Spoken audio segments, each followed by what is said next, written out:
berterima kasih. Kami bersyukur dan berterima kasih Tuhan. Dalam nama Yesus Tuhan. Haleluya. Amin. Amin. Shalom saudara. Happy birthday. Saudaraku, kita bersyukur karena kasih setia Tuhan. Kita bisa ada sampai hari ini. Ini semua adalah karena kebaikan Tuhan ya. Kita memasuki usia yang ke-7, dan pada usia yang ke-7 ini saya berdoa supaya setiap kita di tempat ini, jemaat Tuhan, semakin hari semakin semakin dipakai Tuhan, semakin bertumbuh dewasa. Saudaraku, beberapa waktu terakhir ini saya mencoba melihat dan merenungkan ciri-ciri anak yang sudah berusia 7 tahun itu seperti yang normal itu seperti apa? Saudaraku, beberapa ensiklopedia mengatakan seperti ini. Yang pertama, ciri-ciri fisiknya sudah mulai berubah.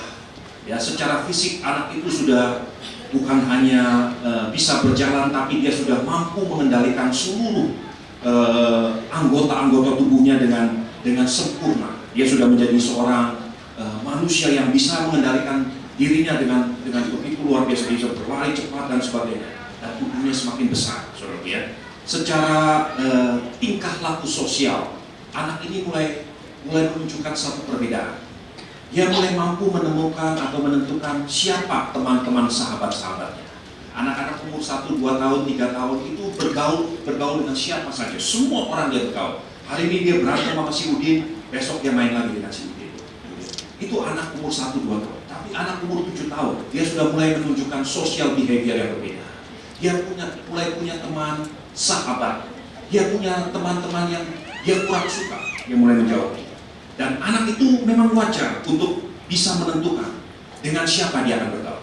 Saudaraku, ketika anak itu pada usia 7 tahun salah memilih pergaulan, maka hidupnya akan hancur, hidupnya akan melenceng begitu jauhnya.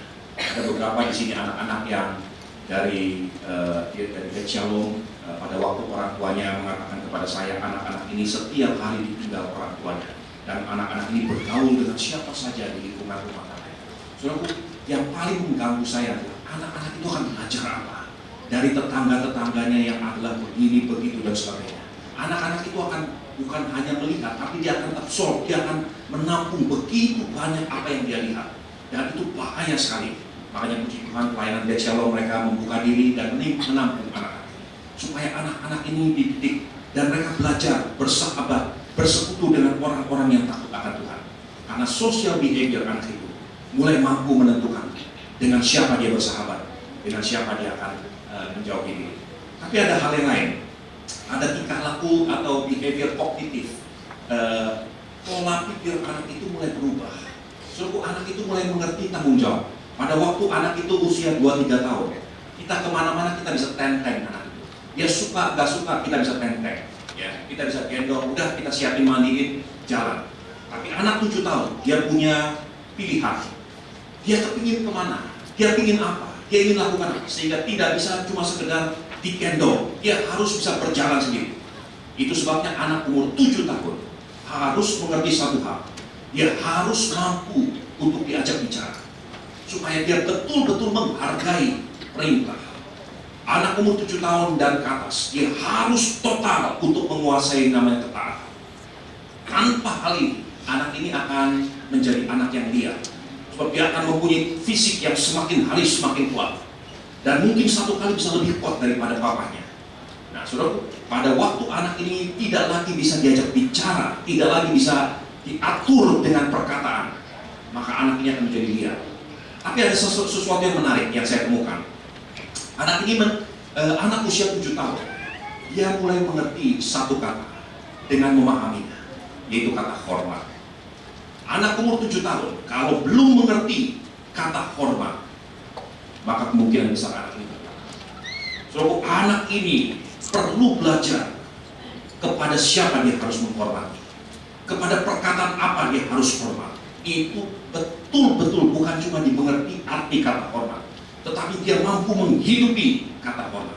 Nah, saudaraku, saya ingin ajak saudara untuk melihat satu kebenaran firman Tuhan. Ya, sekarang kita tinggalkan anak-anak, nanti saya akan kembali ke sini. Saya ajak saudara untuk melihat dari 2 Yohanes 1 ayat yang ke-8. 2 Yohanes 1 ayat yang ke-8. Silakan. 2 Yohanes 1 ayat 8 begitu firman. Waspadalah supaya kamu jangan kehilangan apa yang telah kamu kerjakan itu, tapi supaya kamu mendapat upahmu sepenuhnya. Saudaraku, sekali lagi firman Tuhan ini berlaku buat setiap kita. Ketika kita mengalami atau datang ke atau merayakan ulang tahun, apa yang pertama kali timbul di benak saudara? Ada satu kata yaitu kado, hadiah. Saudaraku, perhatikan apa yang Tuhan ingin sampaikan kepada saudara dan saya. Hadiah apa yang Tuhan ingin sampaikan? Perhatikan ayat 8. Waspadalah supaya kamu jangan kehilangan apa yang kami kerjakan itu, tetapi supaya kamu mendapat upahmu sepenuhnya. Saudaraku, King James berkata begini, look to yourself so that you may receive the full reward. Lihat kepada dirimu sendiri supaya kamu mendapatkan upah yang penuh. Berapa banyak saudara yang mau mendapatkan upah yang penuh? Bukan cuma separuh, tapi upah yang penuh. Nah, saudaraku, saya ingin sampaikan. Coba bilang kanan kiri. Lihat kepada dirimu sendiri. Kalau engkau mau mendapatkan upah yang penuh, jangan lihat ke orang lain. Lihat dirimu sendiri. Firman Tuhan katakan, waspadalah. Look to yourself. Masalah upah yang penuh itu ditentukan oleh dirimu sendiri. Bukan oleh gerejamu, bukan oleh negaramu, bukan oleh pekerjaanmu, bukan oleh lingkunganmu, tetapi oleh dirimu sendiri, kata firman Tuhan, supaya engkau mendapatkan upah yang penuh. Saudaraku, seringkali kita nggak mendapatkan upah yang penuh. Di dalam hidup ini kita nggak maksimal betul-betul, karena kita sibuk melihat kanan kiri, sibuk menyalahkan kanan kiri. Ada satu opa yang punya kumis yang panjang. Dia punya satu anak cucu yang sangat kecil tapi sangat nakal. Satu kali cucunya yang nakal ini, waktu opanya sedang tidur, dia ambil terasi, dilelesin kumis daripada opanya. Opanya bangun tidur, dia cium-cium, dia bilang, ini kamar bau terasi. Lalu opanya keluar, dia ke ruang tamu, dia cium-cium, ini ruang tamu bau terasi juga.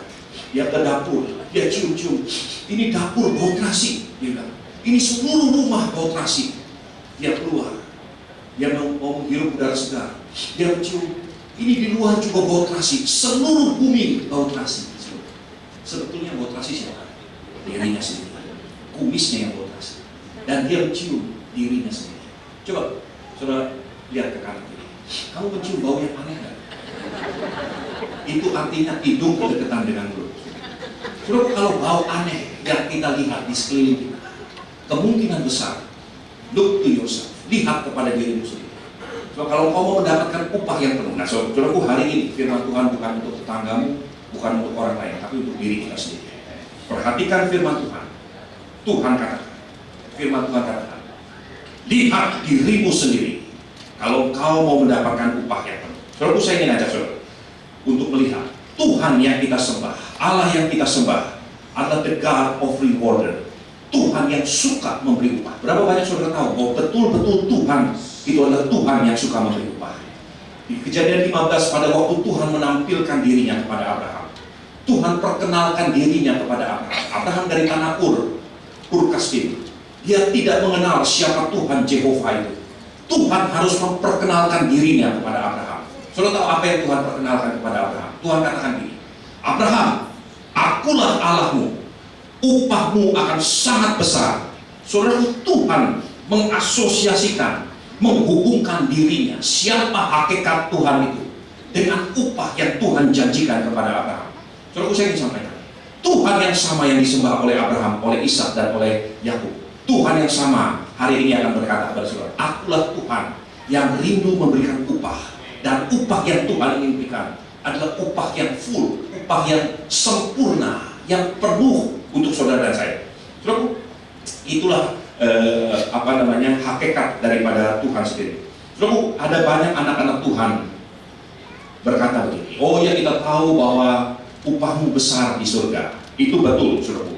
Tetapi firman Tuhan, ya kita lihat secara singkat, 1 Timotius 4 ayat yang ke-8. Firman Tuhan secara jelas mengatakan bahwa upah yang saudara dan saya terima bukan cuma sekedar apa yang akan kita terima di surga. 1 Timotius 4 ayat yang 8. 1 Timotius 4 ayat 8 bikin demikian. Latihan badani terbatas gunanya, tetapi ibadah itu berguna dalam segala hal, karena mengandung janji baik untuk hidup ini maupun untuk hidup yang akan datang. Janji Tuhan baik untuk hidup ini maupun juga untuk hidup yang akan datang. Saudaraku, janji Tuhan itu bukan cuma sekedar masuk ke dalam kekekalan, tapi hidup yang saudara alami hari ini, hidup engkau di bumi ini pun berlaku janji Tuhan bagimu.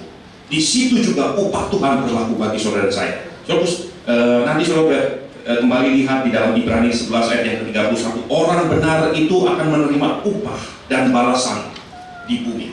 Ternyata bukan cuma sekedar, tentu Tuhan memberikan satu kehidupan yang kekal, tetapi Tuhan yang menyatakan dirinya kepada Abraham. Tuhan juga berkata, upahmu besar di bumi dan di surga. Saudaraku, itulah yang disebut upah yang penuh.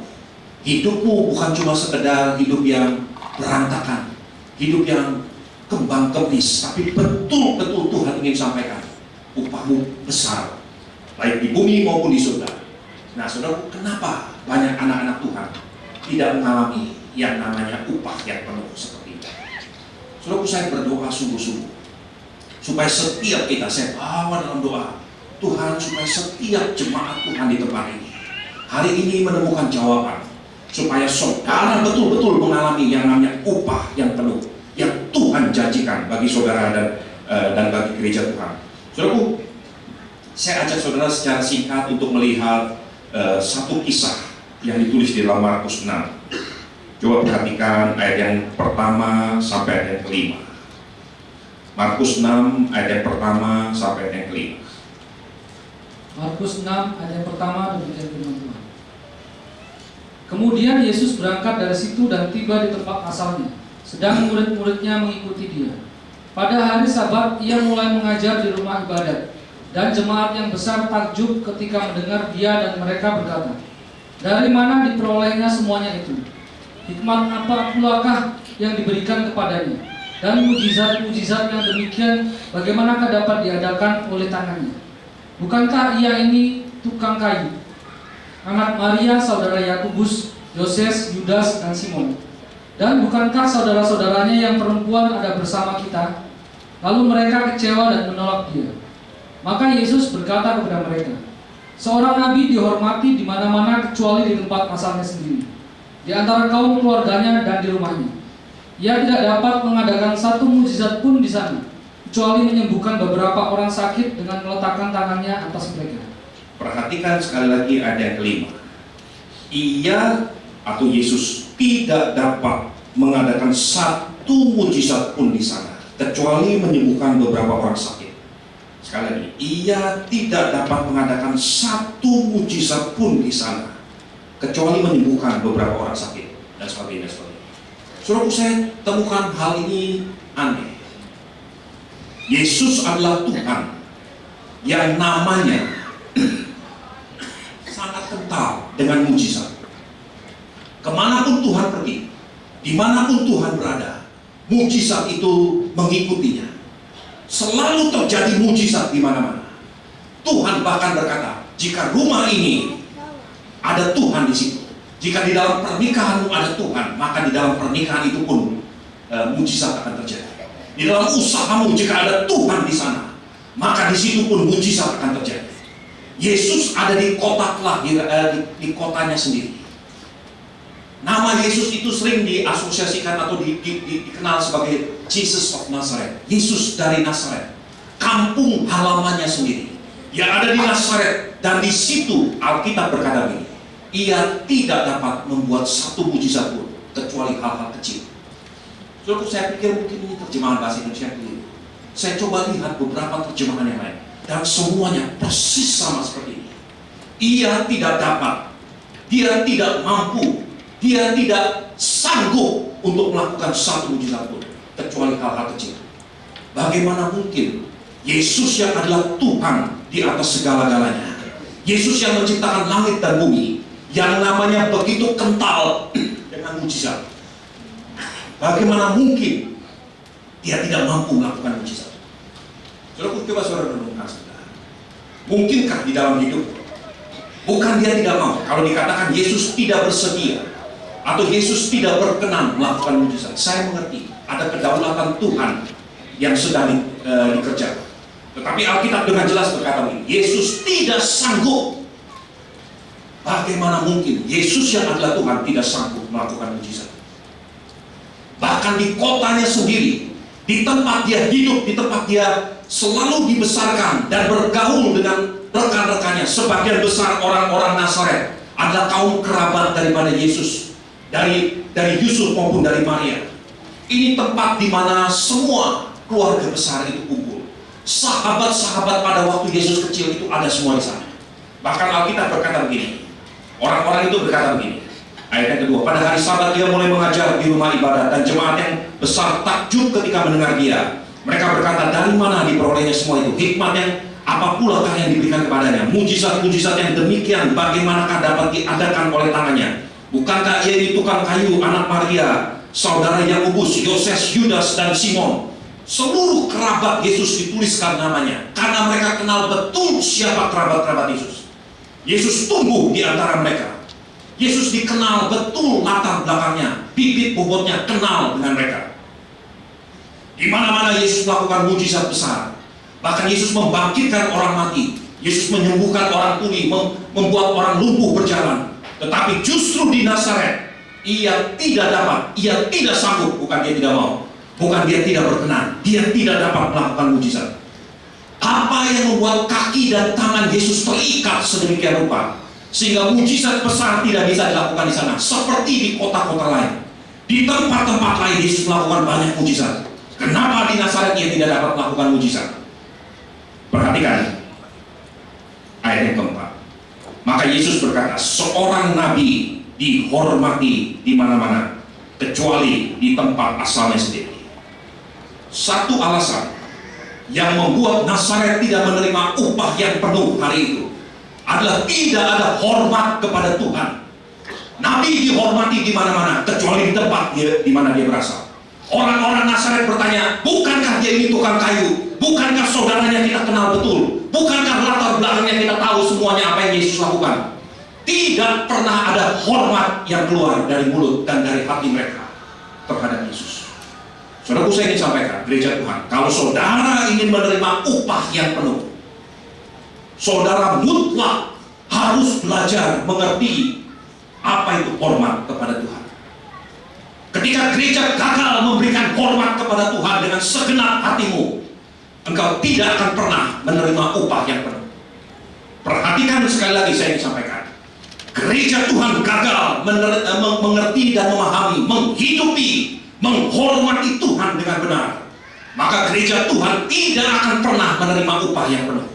Nazaret sekalipun bertalian darah dengan Yesus, Nazaret sekalipun kenal latar belakang Yesus begitu dalam, siang malam makan minum bersama Yesus, anak-anak mereka bermain-main dengan Yesus, tetapi di Nazaret tidak ada hormat kepada Tuhan. Di Nazaret tidak ada upah yang penuh. Saudaraku, berapa banyak saudara yang ingin menerima upah yang penuh? Hari ini saya ingin sampaikan kepada saudara, belajar satu kata yang seharusnya sudah dimiliki dan mahir dilakukan oleh seorang anak berusia 7 tahun. Hormat itu mutlak. Kepada siapa kau menghormati? Kalau kau salah memberikan hormat itu, kalau kau tidak mampu belajar untuk memahami satu kata ini, hormati Tuhan, maka upahmu tidak akan pernah. Saudaraku, saya berdoa sungguh-sungguh supaya setiap saudara di tempat ini betul-betul memahami kebenaran ini. Kepada para pengerja di dalam beberapa kali doa pengerja, saya sampaikan tentang hormat kepada Tuhan ini betul-betul sesuatu yang sangat-sangat menggelitik di dalam hati saya selama beberapa waktu. Tuhan ajarkan, belajar menghormati Tuhan kepada saya sendiri, belajar menghormati Tuhan, belajar menghormati Allahmu. Karena Nazaret gagal menghormati Tuhan, mereka tidak mendapatkan kesempatan. Ini ketutupan dengan tulisan ini saya katakan. Saudaraku, saya ingin ajak saudara untuk melihat kebenaran hal ini betul-betul, dan ini biar menjadi sesuatu yang sangat sangat bisa kami. Sudah ada seorang pengusaha properti yang mempunyai 2 orang arsitek yang sangat luar biasa. 2 arsitek ini begitu berjasa kepada pengusaha ini. Selama puluhan tahun, 25-35 tahun terakhir, perusahaan ini bertumbuh luar biasa karena jasa 2 orang arsitek. Mereka menggambar, mereka membangun rumah-rumah yang terbaik yang luar biasa dengan motivasi dengan ide-ide, dengan inspirasi yang begitu brilian sehingga rumah-rumahnya itu laku terjual dengan harga yang baik dan sebagainya. Lalu satu kali setelah sekian puluh tahun kedua arsitek ini mengabdi kepada perusahaan. Sekarang waktunya dia akan pensiun. Pengusaha ini punya 2 anak perempuan. Kemudian 2 arsitek ini datang bersama-sama kepada pengusahanya.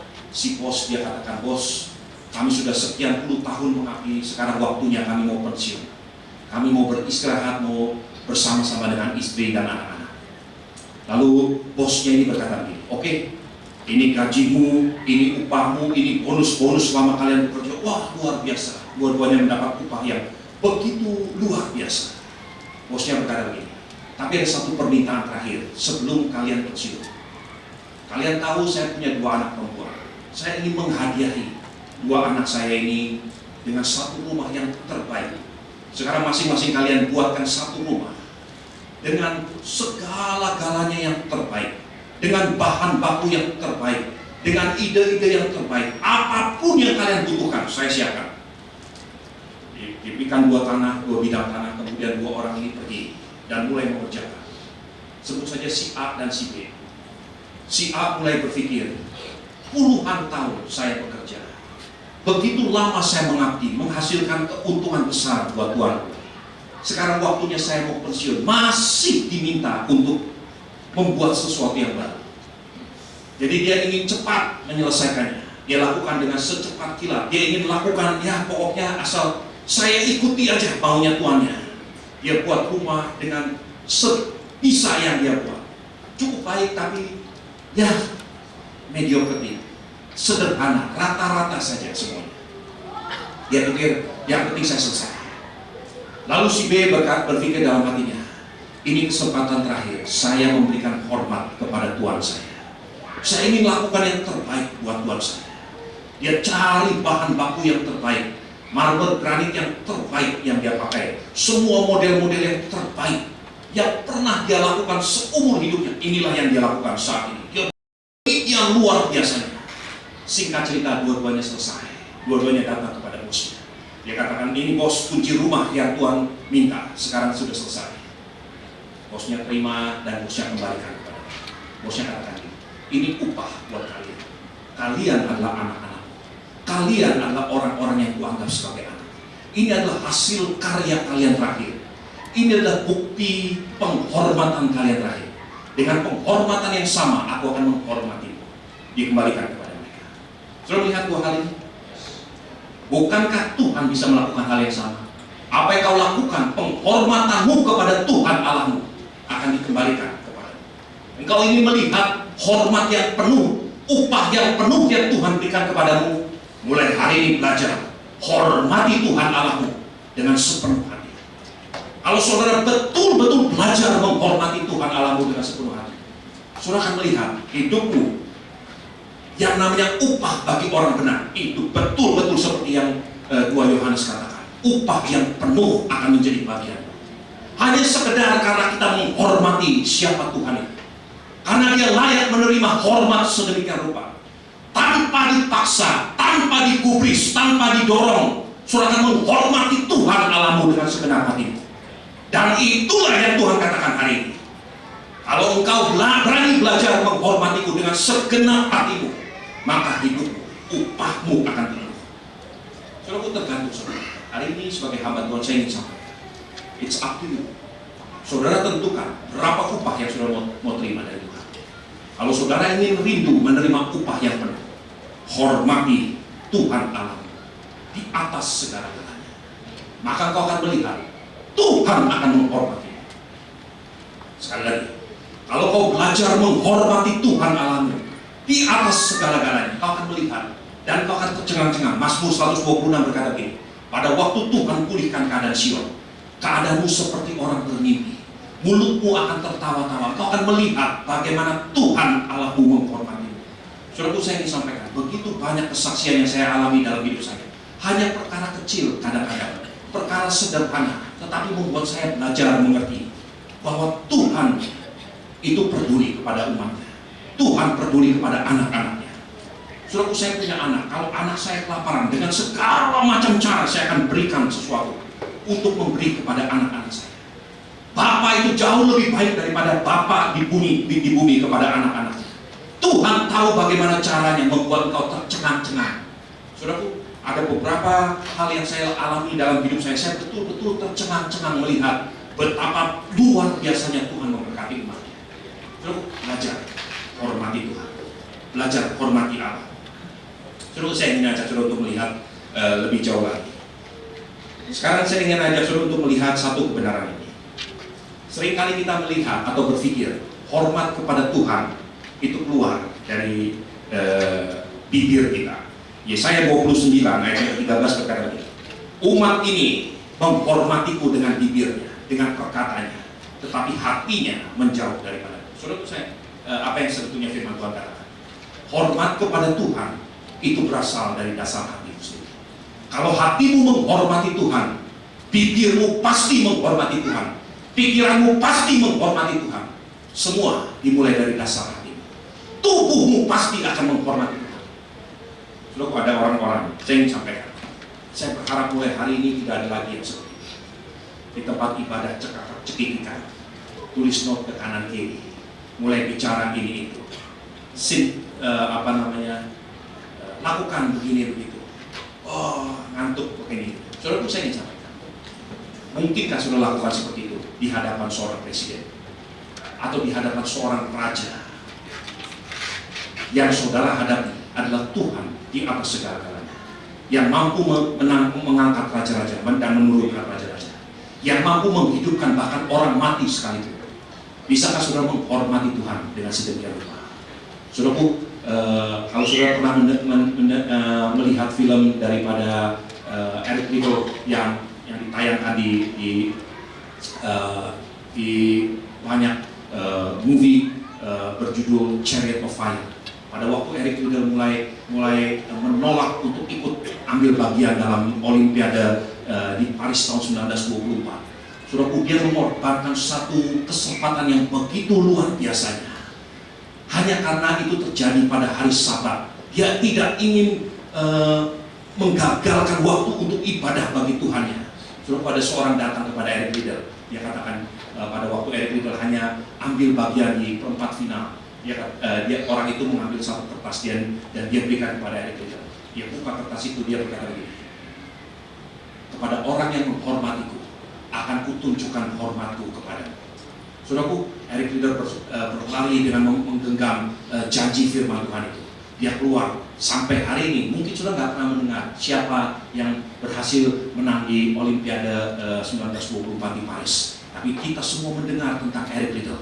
Bagaimana orang yang menghormati Tuhan, Tuhan sendiri hormati. Saudaraku, saya ingin sampaikan, belajar satu kebenaran ini. Pulang renungkan betul-betul.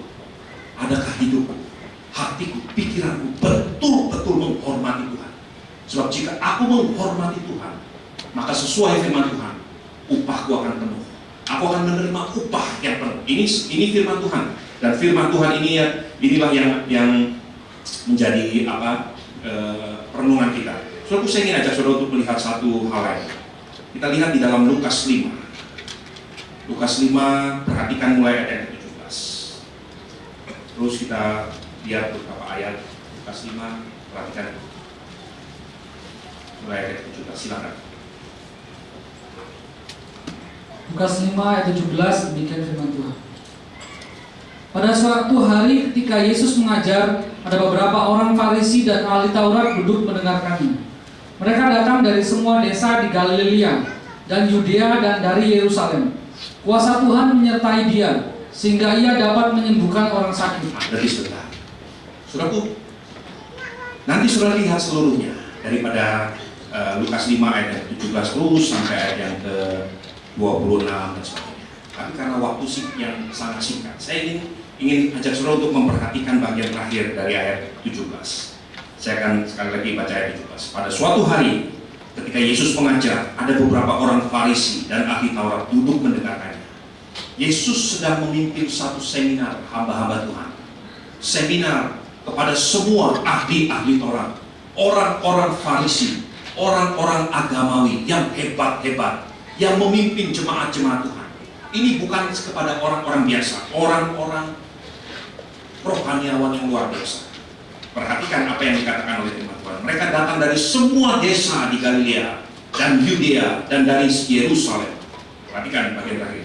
Kuasa Tuhan menyertai Yesus, sehingga ia dapat menyembuhkan orang sakit. Kenapa Alkitab harus menulis hal itu? Bukankah kita tahu Yesus itu Tuhan? Pasti dia dapat menyembuhkan orang sakit. Saudaraku, saya ingin sampaikan.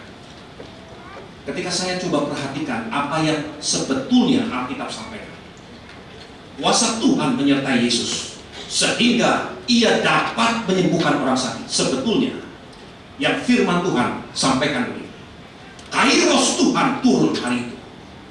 Tuhan berikhtiar, Tuhan bermaksud untuk melakukan mujizat, untuk menyembuhkan banyak orang sakit. Saya ingin sampaikan, kalau Kairos Tuhan itu turun saat itu, mungkinkah tidak ada orang sakit hari itu? Tidak mungkin. Tuhan pasti hadir karena ada masalah. Ada orang-orang yang perlu disembuhkan oleh Tuhan. Kuasa Tuhan begitu pekatnya. Mujizat Tuhan itu mengikuti dia begitu luar biasanya. Sampai Lukas sendiri, seorang tabib, seorang dokter, dia merasakan di dalam alam roh bahwa hari itu semua ilmu kedokteran yang dia miliki itu dilebihi, tidak ada apa-apanya dibandingkan dengan kepekatan daripada Kairos Tuhan hari itu. Tuhan hadir begitu luar biasanya hari itu, saat itu, sampai Lukas yang adalah seorang dokter sadar betul sebentar lagi ada kesembuhan yang akan terjadi karena Kairos Tuhan begitu pekatnya hadir. Saudara tahu apa yang terjadi? Tidak satupun dari ahli-ahli Taurat itu yang disembuhkan oleh Tuhan. Masa dengan segitu banyak orang yang berdesak-desakan, saudara tahu apa yang terjadi? Ruangan itu penuh dengan orang sampai nggak bisa masuk dari pintu. Orang itu nggak bisa masuk dari pintu. Begitu pekatnya, begitu padatnya orang, begitu banyaknya orang yang berdesak-desakan, dan semua adalah rohaniawan, orang-orang hebat-hebat, ahli-ahli Taurat yang melotot betul tentang firman Tuhan, para Farisi, para imam-imam. Kuasa Tuhan sudah begitu pekatnya, medianya sudah begitu tepatnya. Mereka adalah orang-orang yang tahu kebenaran firman Tuhan. Begitu banyak orang yang berdesak-desakan, penuh sesak ruangan itu, sampai orang nggak bisa masuk dari pintu. Tidak satu pun dari mereka yang disembuhkan. Padahal Alkitab dengan jelas mengatakan, ia dapat menyembuhkan orang sakit. Hari itu, saat itu, healing power begitu kuatnya mengalir dalam diri Yesus. Tetapi nggak ada yang disembuhkan. Sampai ada satu orang lumpuh dibopong oleh 4 orang. Dia jebol atap karena nggak bisa masuk dari pintu depan. Dia jebol atap, diturunkan di depan, persis di depan Yesus. Dan orang lumpuh itulah satu-satunya yang disembuhkan oleh Yesus. Kenapa yang lain nggak disembuhkan? Kenapa yang lain nggak menerima upah yang penuh? Padahal hari itu, saat itu, Tuhan berkata, kuasa Tuhan menyertai dia. Begitu pekatnya. Ia dapat melakukan sesuatu yang begitu besarnya. Bahkan kalau ada orang mati sekalipun, saya percaya Tuhan bisa bangkitkan hari ini. Karena Kairos Tuhan itu turun saat itu. Tetapi ternyata Kairos Tuhan pun nggak mampu menyembuhkan orang-orang sakit. Sudah tahu kenapa? Kalau nanti sudah baca terus dari ayat 17 sampai ayat 26, sudah akan melihat satu hal. Lack of honor. Nggak ada hormat. Ketika orang lumpuh itu dibangkitkan, Farisi-Farisi, ahli-ahli Taurat ini berkata begini, siapakah dia yang berani mengampuni orang berdosa? Bukankah hanya Tuhan yang layak mengampuni orang berdosa?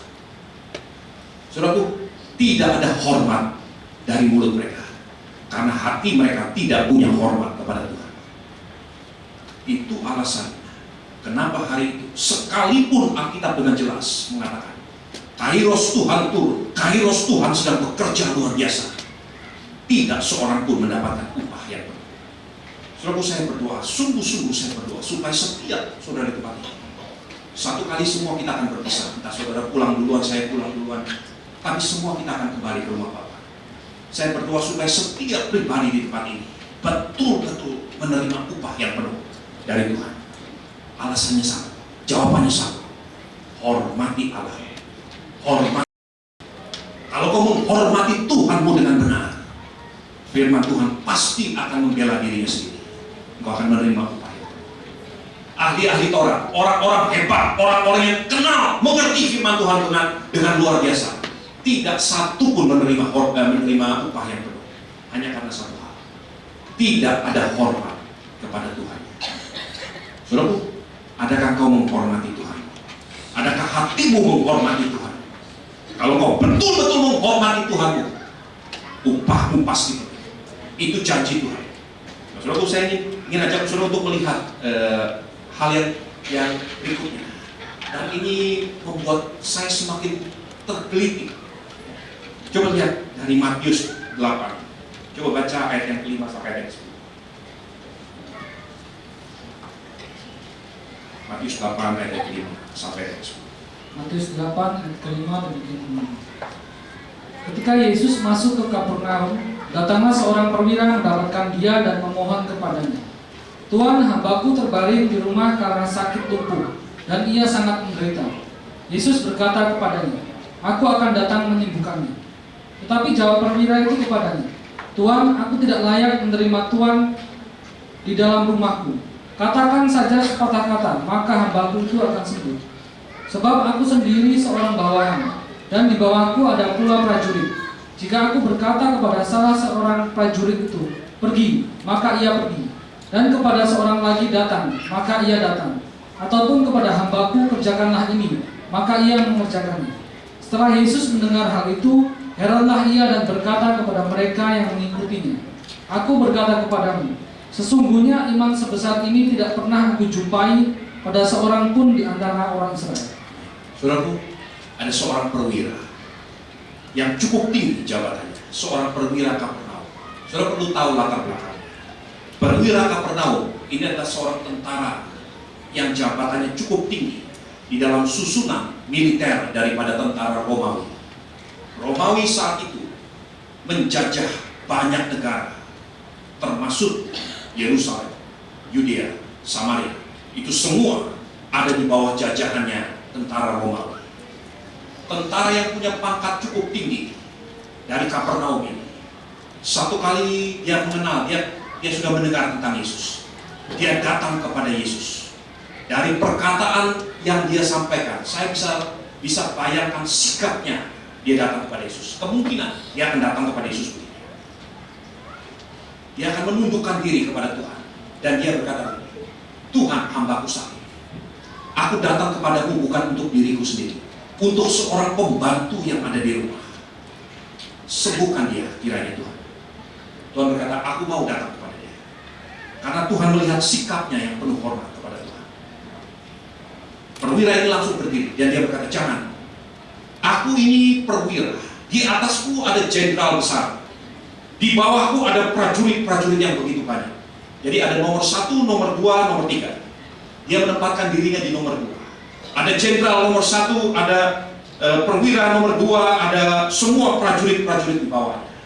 Dia berkata begini, kalau jenderal bicara pergi, aku akan pergi. Kalau jenderal berkata lakukan ini, aku akan lakukan ini. Kepada anak buahku pun, kepada prajurit-prajurit, aku akan berkata begini, pergi, dia akan pergi. Lakukan ini, mereka akan lakukan ini. Sekarang dia balik kepada Tuhan. Dia katakan begini, engkaulah jenderal nomor 1, aku ini tetap nomor 2. Cukup katakan satu perkataan, maka pasti akan sembuh. Bahkan bukan hanya dirinya. Sudah tahu, dia tempatkan circumstancesnya, dia tempatkan keadaannya, lingkungannya, masalahnya, dia tempatkan ada di bawah Yesus. Dia katakan, cukup perkatakan satu perkara, Kalau kau perkatakan sembuh, maka masalahku akan sembuh. Kalau kau katakan jadi, maka masalahku akan jadi. Tergantung dari perkataan. Dia tempatkan dirinya di nomor 2. Yesus berkata begini, aku heran. Sudah pernah melihat Yesus heran? Ini salah satunya. Dia katakan, aku takjub. Iman seperti ini tidak kutemukan bahkan di antara orang Israel sekalipun. Nah, coba saudara bayangkan kita. Yesus kenal Yohanes Pembaptis. Yesus kenal nabi-nabi sebelum dirinya. Orang-orang Israel yang hebat-hebat. Ada Abraham yang disebut bapak orang beriman. Ada Musa, ada Samuel, ada orang-orang hebat. Ada Elia yang bisa berkata-kata dan api turun dari surga. Ada orang-orang hebat luar biasa. Bahkan pada zaman pada Yesus sendiri hidup, ada Yohanes Pembaptis yang begitu hebatnya. Ada Petrus yang bisa berjalan di atas air. Ada Yohanes yang tiap-tiap hari berbaring di bahu daripada Yesus. Kemudian Yesus berkata ini, iman seperti ini tidak kutemukan bahkan di antara orang Israel. Saudara bayangkan, apakah dibanding dengan Yohanes Pembaptis, iman seorang Kapernaum ini lebih besar daripada iman Yohanes Pembaptis, lebih besar daripada iman Petrus yang bisa berjalan di atas air? Tapi Yesus sendiri berkata, yang seperti ini, iman seperti ini tidak kutemukan di antara orang Israel. Saudara tahu apa yang terjadi? Yang Tuhan sampaikan adalah iman yang betul-betul penuh hormat kepada Tuhan. Bukankah Alkitab berkata ini? Iman timbul dari pendengaran, pendengaran akan firman Tuhan.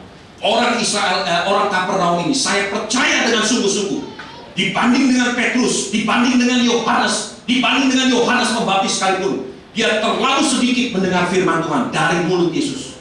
Dibanding dengan orang-orang hebat itu, dia jauh lebih sedikit mendengar firman Tuhan.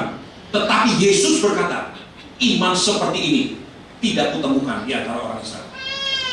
Saudara, saya ingin sampaikan, ini sesuatu yang blow my mind, yang membuyarkan teologi yang saya mengerti selama ini. Hanya sekedar hormat kepada Allahmu melebihi engkau mendengar bolak-balik firman Tuhan.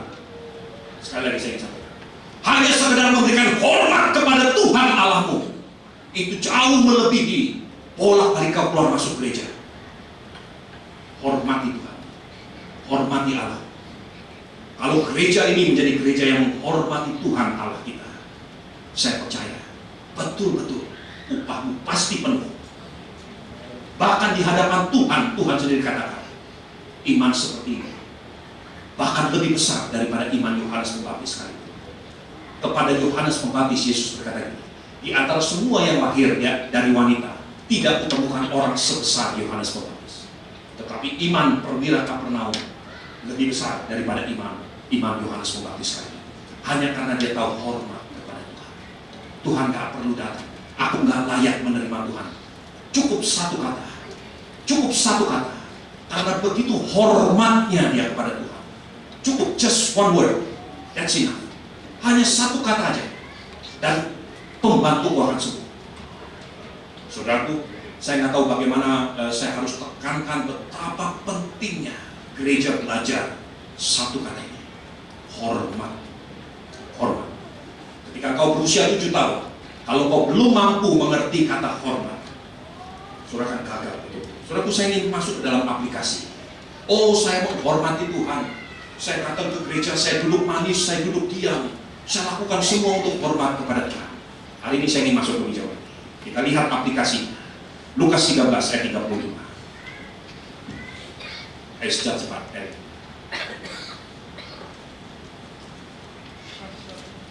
Lukas 13 ayat yang 35 demikian firman Tuhan. Sesungguhnya rumahmu ini akan ditinggalkan dan menjadi sunyi. Tetapi aku berkata kepadamu, kamu tidak akan melihat aku lagi hingga pada saat kamu berkata, diberkatilah dia yang datang dalam nama Tuhan. Saudaraku, Yesus memberikan satu nubuatan. Dia katakan, rumah ini akan menjadi sunyi, akan menjadi deserted, akan menjadi ditinggalkan. Sampai satu kali engkau bisa belajar satu kata ini. Diberkatilah, dihormatilah dia yang datang dalam nama Tuhan. Saudaraku, saya ingin sampaikan, kekristenan saudara itu akan ditentukan pada waktunya, hanya oleh satu hal. Bisakah saudara mengerti kata hormat? Tuhan sendiri, Yesus sendiri berkata, engkau tidak akan melihat wajahku lagi, engkau tidak akan menerima hadiratku lagi, aku tidak akan pernah hadir dalam hidupmu lagi, sampai satu kali engkau mampu berkata, diberkatilah, dihormatilah dia yang datang dalam nama Tuhan. Saudaraku, pada waktu Jenderal Manuel Noriega, yang adalah seorang drug dealer besar dari Panama, ditangkap Amerika dan dijebloskan ke dalam penjara. Di dalam penjara, singkat cerita, dia bertemu dengan Tuhan. Ketika dia bertemu dengan Tuhan, hidupnya total berubah. Saudaraku, saya membaca kesaksian hidup daripada Noriega.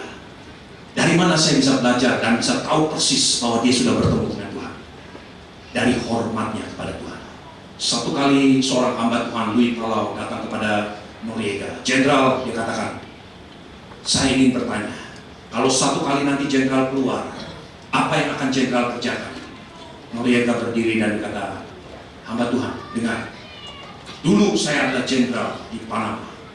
Saya punya 3 asisten jenderal. Dalam hal-hal yang pelik untuk urusan negara, saya berpaling kepada 3 advisor saya. Dan saya katakan begini, apa yang saya harus lakukan dalam masalah, dalam keadaan seperti ini?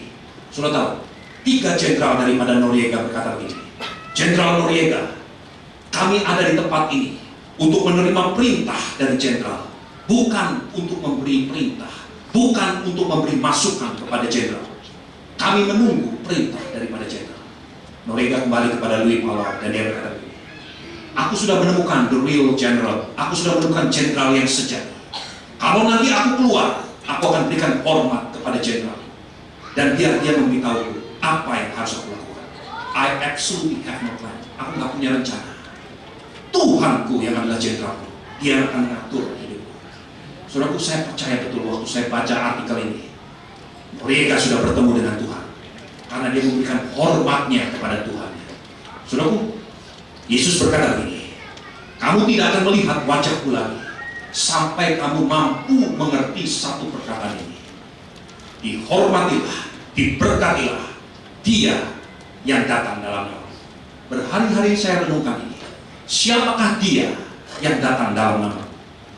Alkitab bahasa Indonesia ditulis dengan huruf D besar, sehingga gereja Tuhan selalu berasosiasi, oh ini dia, ini adalah Yesus sendiri atau Roh Kudus. Kalau sudah baca ayat-ayat sebelumnya, sudah akan melihat ada nabi-nabi, ada orang-orang benar yang dianiaya, dan mereka menghampaskan hamba-hamba Tuhan ini di Yerusalem. Itu sebabnya Yesus menangisi Yerusalem. Dan Yesus berikhtiar kepada Yerusalem. Yerusalem, berkatmu akan tertutup mulai hari ini. Engkau tidak akan melihat wajahku lagi selama-lamanya sampai engkau belajar satu perkataan ini. Hormatilah dia yang datang dalam nama. Saudaraku, sebetulnya Yesus sedang merefer kepada ayat-ayat sebelumnya. Ada nabi-nabi Tuhan, ada orang-orang yang Tuhan kirim atas nama Tuhan. Dan Tuhan berkata kepada Yerusalem, engkau tidak akan melihat wajahku lagi sampai kau belajar satu kebenaran ini. Dihormatilah orang-orang yang kuutus kepadamu dalam nama Tuhan. Saudaraku, saya ingin buktikan bahwa ini pengertian ini benar. Coba lihat Matius 10.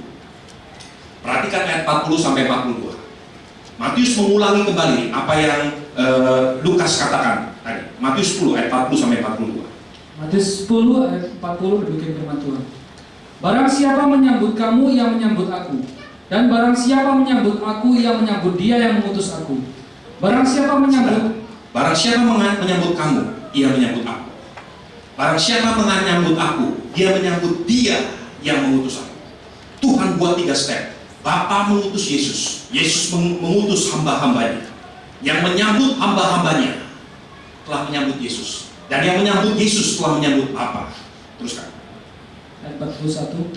Barang siapa menyambut seorang nabi sebagai nabi, ia akan menerima upah nabi. Coba perhatikan. Berapa banyak saudara ingin menerima upah nabi? Terima seorang nabi sebagai nabi. Perhatikan lebih jauh. Dan barang siapa menyambut seorang benar sebagai orang benar, ia akan menerima upah orang benar. Saudara mau menerima upah orang benar, sambut orang benar sebagai orang benar. Teruskan lebih jauh. Ayat 42.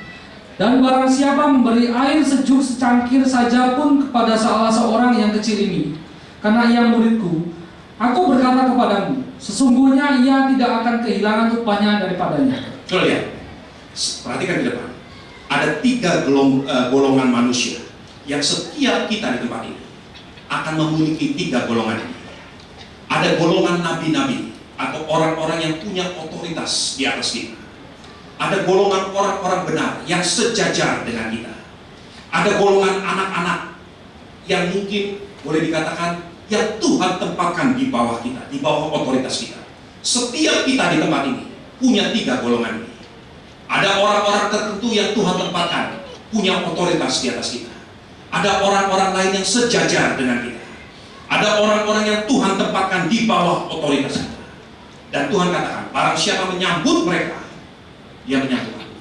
Barang siapa menghormati mereka, dia menghormati aku. Saudaraku, ada orang-orang yang Tuhan tempatkan di otoritas kita. Hormati mereka. Hormati mereka. Ada orang-orang yang sejajar dengan kita. Hormati mereka. Ada orang-orang yang Tuhan tempatkan di bawah kita. Hormati mereka. Kalau kau menyambut 3 orang ini, 3 golongan ini dengan hormat kepada Tuhan, engkau sedang belajar menghormati Tuhan. Saya ingin sampaikan, beberapa waktu yang lalu kita mendengar bagaimana mantan gubernur Jakarta Ahok mengatakan dia tidak akan banding, dia akan menerima putusan daripada pengadilan, dia dijatuhkan hukuman penjara, dia terima hukuman itu. Saudaraku, saya percaya ini nasihat yang seorang hamba Tuhan sampaikan kepada dia, dan nasihat ini benar. Dia belajar merendahkan dirinya, belajar menempatkan dirinya untuk menghormati, sekalipun dia tidak setuju, sekalipun itu mungkin bertentangan dengan hati nuraninya. Tetapi setiap orang yang ditempatkan Tuhan di otoritas, baik itu di pengadilan, di pemerintahan, itu wajib dihormati. Sekali lagi saya ingin sampaikan, kalau gereja Tuhan ingin diberkati Tuhan, hormati orang-orang yang Tuhan tempatkan di atas. Siapapun mereka, saudara boleh setuju tidak setuju. Di Amerika banyak sekali talk show yang mengolok-olok, mempermalukan presidennya, mempermalukan para negarawan, diolok-olok sedemikian rupa. Saya harap setiap saudara jangan ikut-ikutan melakukan hal ini. Gak perlu tonton hal-hal seperti itu. Ada talk show Jimmy Kimmel, ada talk show Jimmy Fallon dan sebagainya. Orang-orang yang hanya sekedar mengolok-olok presiden, mengolok-olok DPR, MPR. Saudaraku, itu bukan Alkitabnya. Firman Tuhan tidak ajarkan seperti itu. Hormati orang-orang yang Tuhan tempatkan di atasmu. Sekalipun saudara tidak sepakat dengan mereka, belajar untuk menghormati mereka. Anak-anak muda, dengar saya yang sampaikan. Orang tuamu mungkin gak sempurna, bahkan bisa saja orang tuamu keliru, tapi bukan urusanmu dan urusanku untuk menghina mereka. Hormati mereka. Kalau kamu menjadi anak-anak Tuhan yang menerima upah yang penuh, anak-anak muda, hormati orang-orang yang Tuhan tempatkan di atas kita. Di Jamai ada seorang anak kecil, namanya Tu. Anak ini lahir lemah mental, lahir mentally retarded. Dia punya saudara laki-laki yang lebih besar. Saudara laki-laki ini sempurna, kebanggaan orang tuanya. Pada waktu itu dikandung oleh ibunya, dokter mengatakan anak ini akan lahir cacat mental. Dia akan lahir dengan kondisi retarded, mentally retarded. Jadi dokter menyarankan gugurkan saja anak ini. Bapaknya paksa maminya, gugurkan anak ini. Maminya dengan sekuat tenaga mempertahankan. Tidak, aku akan jaga anak ini, aku akan besarkan anak ini. Aku akan biarkan dia lahir. Lahir betul cacat mental, lahir mentally retarded. Itu bertumbuh sebagai anak mentally retarded, gak bisa banyak berbuat macam-macam. Saudaraku, kakaknya dipakai, wah luar biasa, main bola hebat. Tuh hanya duduk di bangku melihat, wah bersorak-sorai melihat kakaknya bermain bola. Dia pulang dengan bangga seakan-akan dia yang main bola. Saudaraku, satu kali sekolah kakaknya mengajak ingin melakukan bakti sosial dengan melatih anak-anak mentally retarded ini main bola. Itu dipilih sebagai salah satu pemain bola daripada anak-anak yang mentally retarded. Dikasih baju sepak bola dan diserahkan kepadaku. Begitu dia terima, dia pakai, dia lari pulang kepada maminya. Dia katakan, mami, lihat, I'm now a real boy. Aku sekarang anak laki-laki sejati. Maminya menangis, dia katakan, tuh, sejak kamu lahir, kamu sudah menjadi real boy for mami. Kamu adalah anak laki-laki sejati untuk mami. Kamu gak perlu buktikan apa-apa. You are a real boy. Dipeluk tuh. Dia tumbuh dengan satu bangga luar biasa. Dia bermain bola. Saudara bisa bayangkan anak-anak mental retarded. Di Amerika sekarang banyak franchise restoran meng-hire orang-orang yang mental retarded untuk bekerja. Di McDonald's saya lihat cuplikannya, mereka bekerja menjadi pelayan daripada McDonald's gitu ya. Mereka menawarkan, mau beli apa, dan orang berduyun-duyun untuk pergi ke sana. Saudara itu bertumbuh sebagai anak yang bangga, mulai belajar mengenal. Beberapa tahun setelah dia bertumbuh, papanya meninggal. Mamanya mengajarkan dia, menyekolahkan dia di satu sekolah luar biasa, dan itu diajarkan untuk menyulam kain sutra, lukisan sutra. Dia mulai sulam lukisan sutra. Beberapa tahun tuh mulai belajar dan tuh mulai menjadi mahir dalam melukis lukisan sutra. Saudaraku, hasilnya dijual, dan karena prestasi itu begitu luar biasanya, hasilnya bisa lebih daripada rata-rata. Ada satu lukisan yang bisa dijual harga $500, ada yang $1.000, $1.500. Orang berduyun-duyun datang untuk membeli. Saudaraku, setiap kali itu mendapatkan uang dari hasil jualannya. Dia pergi kepada mami, dia katakan, mami, ini untuk mami. Karena kalau bukan karena mami, aku nggak bisa seperti ini. Itu mengerti bagaimana menghormati maminya. Sekarang saya dengar dua anak ini, kakaknya bekerja sebagai salah satu programmer, ya biasa-biasa, hanya cukup untuk membiayai hidupnya sendiri. Hidup maminya yang sudah tua ditopang oleh Tu yang terus menyulam dengan sulaman lukisan-lukisan. Sekarang harga lukisannya rata-rata paling murah di atas $3.000. Dijual satu bulan dia bisa menjual 2 lukisan dari hasil sulamannya dari benang sutra, dan itu cukup untuk membiayai hidup dia dan hidup maminya. Tu anak yang lemah mental, karena tahu bagaimana cara menghormati orang yang Tuhan utus dalam hidupnya, dia mendapatkan upah yang penuh. Dan bukan hanya dia mendapatkan upah yang penuh, dia bisa memberi berkat buat orang lain. Saudaraku, pesan Tuhan buat saudara pada waktu ini, ketika kau merayakan hari ulang tahun yang ke-7, kau seharusnya sudah mengerti satu kata: respect, hormat. Kalau kau mengerti kata ini dan menghidupi betul-betul, the blessing, reward yang Tuhan berikan akan menjadi reward yang full, reward yang penuh. Hormati orang-orang yang Tuhan tempatkan di atasmu, orang-orang yang sejajar denganmu, bahkan orang-orang kecil sekalipun. Hormati mereka, sebab mereka lah orang-orang yang Tuhan utus dalam nama Tuhan. Tuhan katakan, engkau tidak akan melihat wajahku lagi, engkau tidak akan melihat hadiratku lagi, sampai kau belajar satu perkara ini: respect kepada orang-orang yang Tuhan utus dalam nama Tuhan. Amin. Mari kita doakan. Worship leader sing us.